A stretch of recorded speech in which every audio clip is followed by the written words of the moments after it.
In the previous episode, I decided to grow basil by directly sowing it in the ground. We were approaching the beginning of June, and I knew I had to get them established as soon as possible if I wanted to have enough of basil harvest later in the year. 2 weeks later, I returned to the bed, rather disappointed.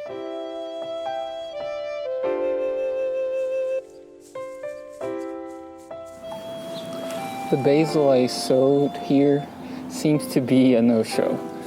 That happens when you sow directly, many times. You do lose some crops, and it has to do more with timing than anything. I believe that it was a bit dry for a few days and kind of hot over in the 90s when the seedlings most likely had not developed deep enough roots to be able to tap into water reservoirs as the other plants have. They're looking fine.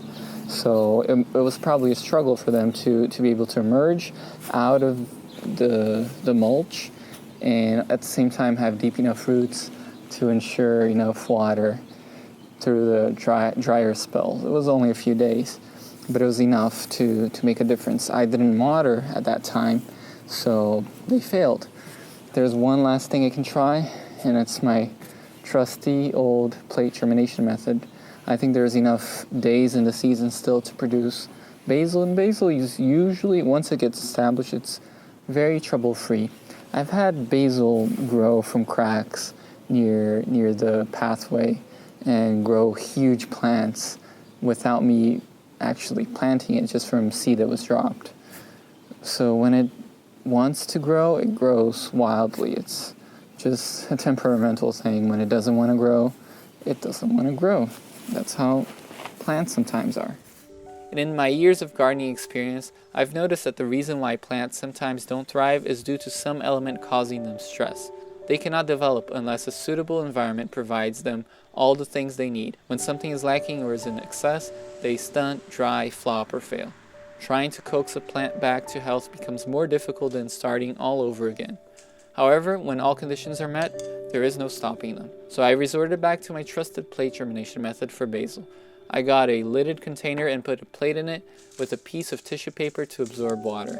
I then carefully spread a few basil seeds, making sure that they would not all clump together. Basil seeds have a gel-like outer layer that activates and plumps up once wet, much like chia seeds.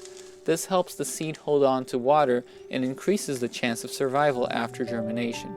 This may be a way for seeds to sprout in less than ideal conditions. Considering this, my outside basil should have had better luck, but having young seedlings survive under 90-degree weather without rain for several days, only with a mulch layer, may be asking too much. The house was warm by this time of the year with temperatures in the 80s. This made for perfect incubation conditions, and just a few days later I had almost all seeds germinating beautifully. I'm happy to see that the seeds have germinated. I'm not surprised because by this point it's a given that the plate germination method works. If it doesn't, that probably means that you're doing it to the wrong type of seed. Some seeds, like I've discovered, spinach is terrible at it, but if you have the right type of plant that you're trying to do this with, if you're doing tomatoes, peppers, basil, squash, cucumber, and many others, it will work unless you have bad seed and unless you have the wrong amount of water. If there's too much water, it may rot, or if there's too little water, it may dry out. Since I have it sprouted here, I'll transplant it into the cups and baby them a bit for them to develop their first true set of leaves after the seed leaves. And that way I'll have sturdier plants to plop into the ground. I was using the drilled teacups I had salvaged as plant pots, filling them with nice potting soil. I had started lettuce already in these. I was hoping the basil will like their palatial cribs. Once you do experience the plate germination method, I doubt that you're not going to be using it, especially for the plants that I mentioned. This year I've been playing around with direct seeding, partially to revisit the idea of direct seeding, because for some time I've only grown with my usual plate germination method and growing them in cups and transplanting. And I got used to it, obviously. And since some people complain and say that it's a waste of time, I thought, why not test out? Maybe I'm over analyzing things, I'm overdoing the whole germination method. And it's true to some extent. There are plants that really don't need to have the germination pre-sprouted before they go into the ground, like radishes, even kale, I think, may be sort of a waste of time.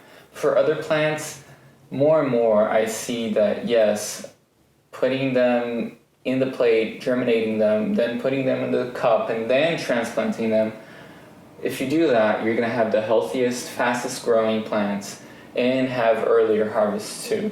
But definitely the plate germination method is still my favorite. It's still my go-to, and it's still the one I encourage, especially beginner gardeners, to try out.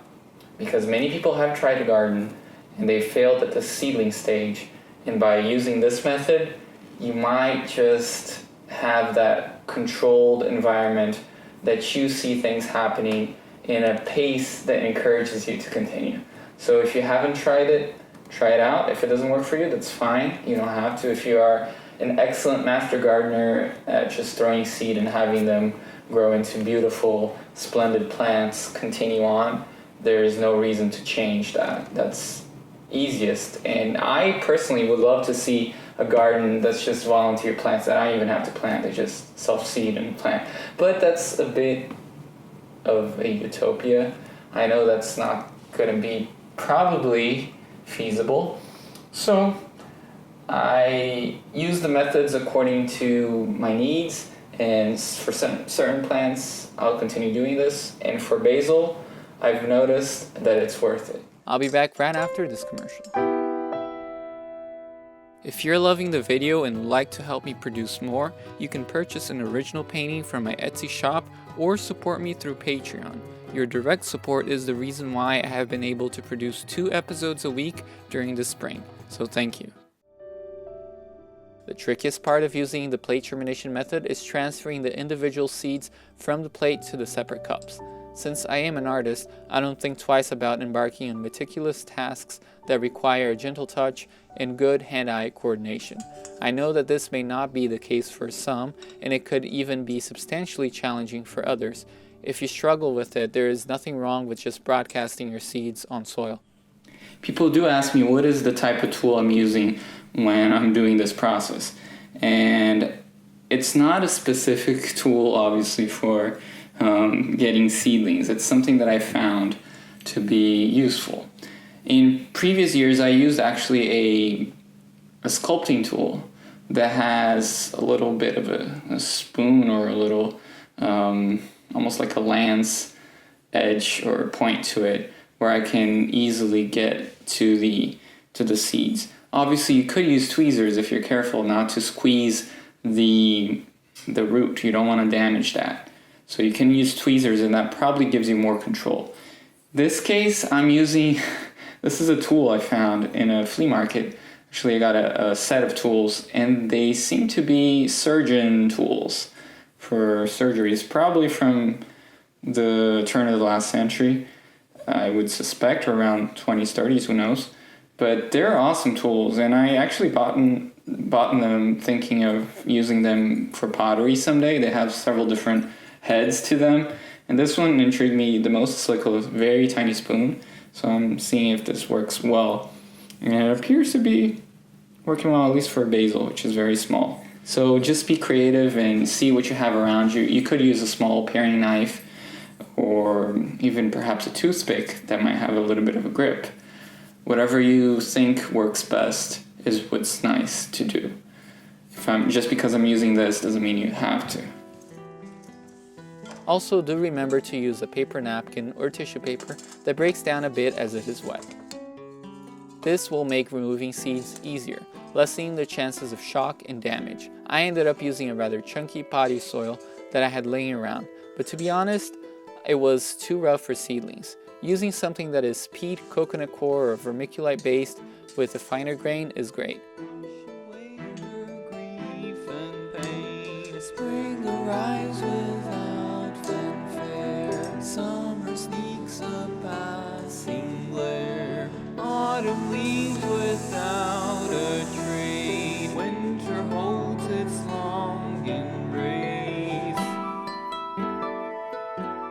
Because it was mid-June and the day and nights were warm, I would let these seedlings grow outside instead of using artificial indoor lights. I watered the cups well, letting the soil be completely soaked through. I did later notice that this potting soil had bad water retention properties, so I wish I had used something else. If you have your seedlings growing outside, put them in a bright covered porch out of direct sunlight, and remember to water them once they start to dry out.